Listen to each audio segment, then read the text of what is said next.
कांग्रेस के कुछ कार्यकर्ताओं को गिरफ्तार करने जो एआई समिट में प्रोटेस्ट कर रहे थे। अब वहां पे उनको हिमाचल पुलिस ने बीच में रोक लिया, क्योंकि वहां तो कांग्रेस की गवर्नमेंट है। पुलिस ने रोका और फिर उसके बाद दोनों की पुलिस आमने सामने, पुलिस का खेल चालू। और फिर आईपीएस अधिकारी दिख रहे हैं, उधर से दिल्ली पुलिस के अधिकारी दिख रहे हैं, बीच में बहस हो रही है और शब्द क्या गूंज रहा है, आप ट्रांजिट रिमांड ले लो।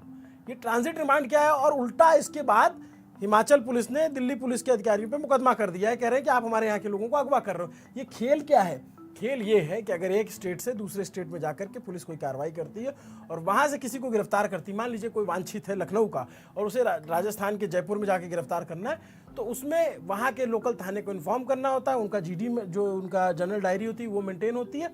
फिर ट्रांजिट रिमांड ली जाती है। 3 तरीके की रिमांड होती है, जुडिशियल जिसमें जेल भेजा जाता है, पुलिस जिसमें हवालात भेजा जाता है, और ट्रांजिट में वहां से लेकर आने के लिए, क्योंकि एक नियम है कि अगर किसी भी अपराधी या आरोपी को पुलिस गिरफ्तार करेगी तो 24 घंटे के अंदर उसे जज के सामने पेश करना होता है। तो इस केस में क्या होता है कि आप दूसरे राज्य से ला रहे हो तो वहीं के जज को बताना होगा कि हम ये ले जा रहे हैं और वहां से आपको ट्रांजिट रिमांड मिलती है। इस केस में लिया नहीं। अब क्या होता है, ये सब कुछ नियम है, कानून है, लेकिन कानून में तोड़ भी है। तोड़ क्या है कि अगर मान लीजिए कि दिल्ली पुलिस किसी को बागपत से आके अरेस्ट कर रही है या दिल्ली पुलिस किसी को गुड़गांव या जयपुर से अरेस्ट कर रही है, तो होता क्या है कि कई बार ले जाएंगे, वहां से आरोपी को ले आएंगे, 24 घंटे से कम समय में आप दिल्ली वापस आ गए तो फिर यहाँ के कोर्ट में पेश कर देते हैं। लेकिन जहां से लॉ खत्म होता है वहां से शुरू होती है पॉलिटिक्स। और पॉलिटिक्स क्या है?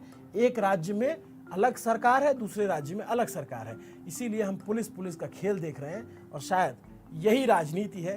इसी को शायद इसी तरीके की पॉलिटिक्स को भारत आगे देखने वाला है, क्योंकि हमने ऐसे कई केस देखे। यूपी में कोई दूसरे राज्य की पुलिस आई, यहाँ यूपी पुलिस ने रोका, फिर कुछ हुआ, आरोपी इधर उधर चले गए। तो ये सारा खेल चलता रहता है।